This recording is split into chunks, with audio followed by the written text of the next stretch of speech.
Hi, it's Lindsay Diane from DianeDecor.com. In this video, we're going to talk all about how to arrange a small living room.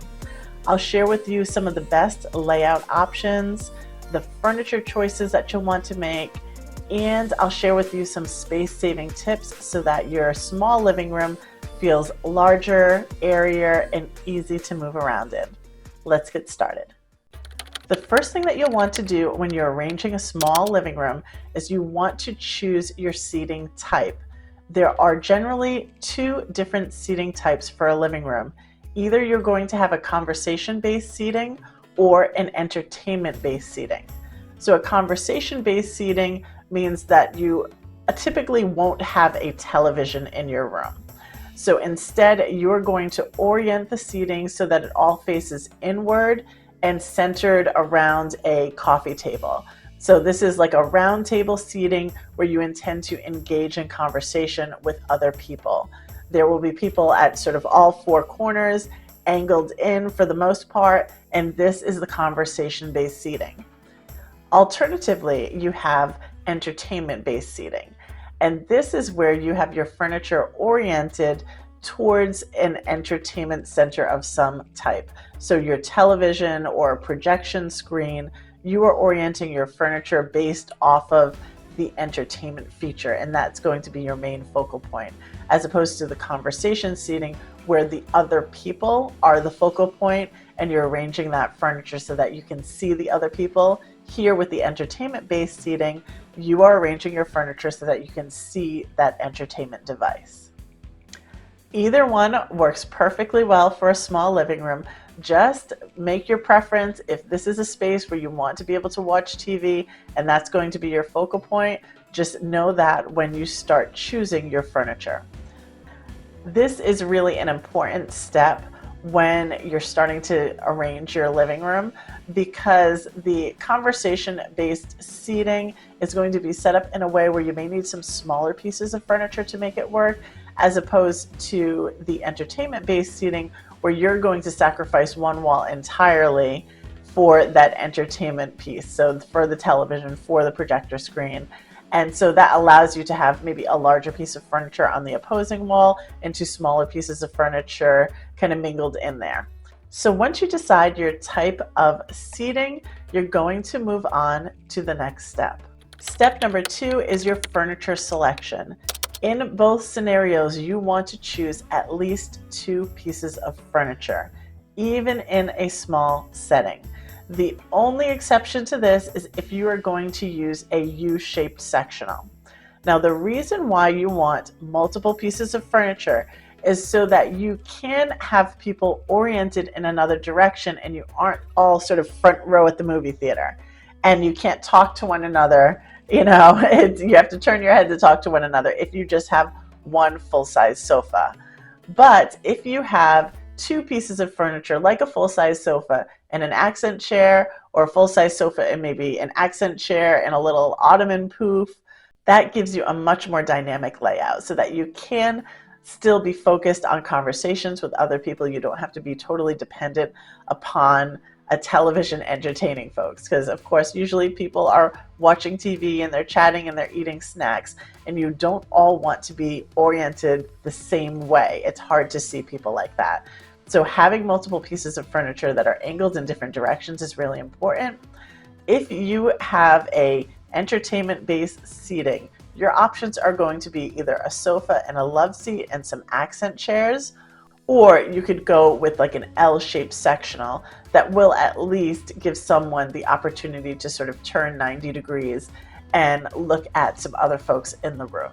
And again, if you're going with that conversation-based seating, you can do one of 2 things. You can have opposing love seats, so one on one side, one on the other side, or you could have a love seat and 2 chairs, or you could have 4 chairs or 3 chairs. It just really depends on how much space you have to work with. But odds are, if you are doing that conversation-based seating, you want to go with some smaller pieces as opposed to going with that large sofa, because you want to be able to orient them and angle them while still having enough walkway in your space. So a love seat and a couple of chairs is a great option, or you can go with a round table seating where you have 4 chairs oriented around a circular table. Whatever you choose, just make sure that your conversation seating is sort of grouped around a central focal point. Let's talk about accent furniture. Now that you've chosen your seating furniture, the other accent furniture in your room is almost just as important, because if you choose the wrong accent furniture to go in there, it can really eat up a lot of your space, and it's going to make that small living room seem even smaller. So think about doing some very small nesting side tables or some small round side tables. And as far as the coffee table is concerned, a smaller round coffee table or storage ottoman is your best choice.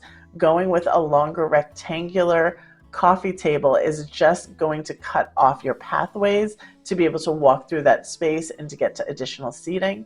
So instead, your best bet really is to go with a smaller round coffee table if you have a small living room.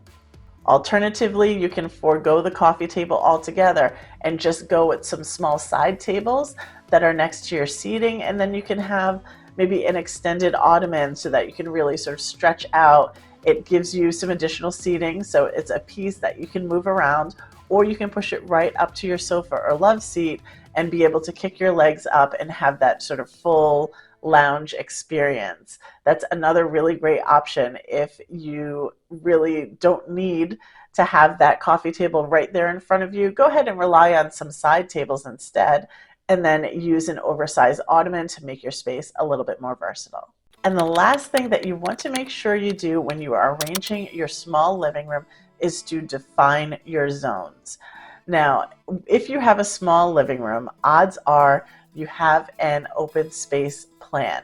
So you're in like an apartment setting, or you may be in a condo or a townhouse, and you have like a kitchen that leads into that living room space. Odds are it's not walled off completely. Or if you're in an older home, sometimes you have very small little sitting rooms or living rooms that are right off of the entryway. In this case, you want to make sure that you define that zone by placing an area rug. You want to have some distinct boundaries around that living room seating area that separate you from either a hallway or a kitchen or a dining room.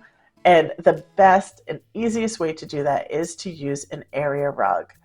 Now, you'll also want to make sure that your pathways into that living room are clear. There is nothing that makes a small space feel cramped like having to scoot around furniture. It really only emphasizes the fact that there's a small amount of room in this space.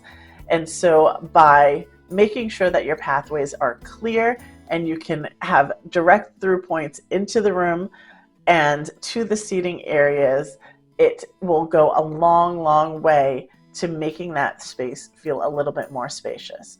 And so when you're doing this, what you're going to do is you're going to avoid a long piece of furniture in the position where you're entering the room.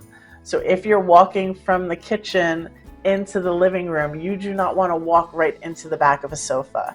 You want that space to be open so that you can either go to either side and have a chair in the middle, right? And you can go to either side and enter into the room, or you have nothing there at all and you can enter straight into the room, go to the sofa, walk to the next chair, whatever it is. You just want to make sure that you have clear pathways into that space and you're not hitting any large barriers as you enter into a small living room. And last but not least, let's talk about space-saving furniture.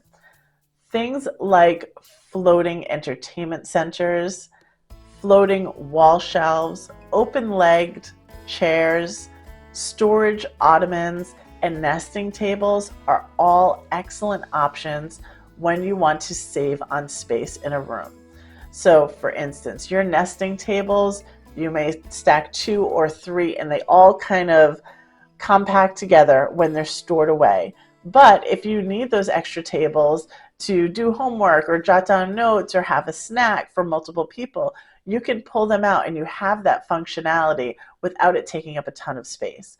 Similarly, with the storage ottoman, you can use that instead of a traditional coffee table, and you'll have a place to be either put up your feet. Sometimes they have the flip tops that are a tray on one side and a soft, upholstered piece on top so that you can still set down your your coffee cup and your plate and things like that on a nice flat level surface. Or you can always just have a tray that sits on top of that storage ottoman so that you can put those things on it, and you can move it easily when you want to get into the ottoman. Either way, this gives you a place for storage, it gives you a place to set down a snack, and it gives you a place for you to kick up your feet, which makes it an amazing multifunctional piece. Floating shelves and floating entertainment centers are great because they're giving you the illusion of a little bit more space. You see more visually at the floor level, even if you aren't necessarily dangling your feet under the entertainment center, right? You're not actually utilizing that space, but it does give you a more of a light and airy feeling. And so when you're choosing your furniture, think about some pieces that are either floating or have an open leg system. We talked a lot about this in the video, how to mix and match furniture. I will link that in the description box below, but there's a way when you're mixing and matching furniture, it's not necessarily just all about patterns, it's about the silhouettes and the weight of your furniture. And so you don't want all of your furniture to be bulky and heavy and go straight to the ground. Sometimes you want things that are on open legs because it gives a visual airiness. You can see more that's going on. You can see the rug below it. Again, even though you're not necessarily utilizing this space for anything in particular, visually it gives that space a lightness and therefore makes it feel larger and less cramped. So that's it for this video. I hope you found it helpful. Don't forget to visit me at DianeDecor.com. I post all about home decorating ideas over there. If you like this video, please give it a like and consider subscribing to my channel. I thank you so much for watching, and I'll see you in the next one.